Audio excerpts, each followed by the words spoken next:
Hazvina kumira mushe vakomana. Jacob Ngarivhume uya ari kunzi asungwa futi. Nyaya iri kubudiswa nasahwira wake anoitwa Job Wiwa Scala ndiye ari kubudisa nyaya iyoyo. Ari kuti breaking news, Jacob Ngarivhume, the president of Transform Zimbabwe, just been picked at his house by unknown people in an unmarked Toyota Fortuner GD6 motor. Atotorwa futi. Pakaipa vakomana, pakaipa. Zvinhu zviri kuitika muZimbabwe ka. Aiwa, aiko zvinhu zvandifungidzira kuti pana anosara.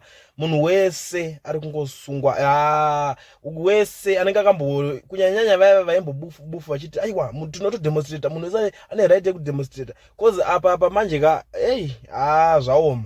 Zimbabwe yaoma. Vari kutya kuti kungangoitikwa demonstration. Ende ipapa ka zvikuratidza kuti demonstration iyoyo inokwanisa kuvakanganisa zvakawanda. Ndosaka vari kunyatsosunga vanhu, zvekusunga zviya zvekutosungira kuenda chaizvo.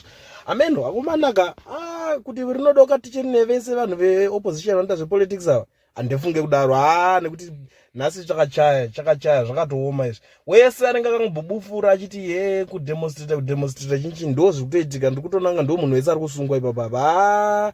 Atosungwa uyu. Zvakaoma wedu.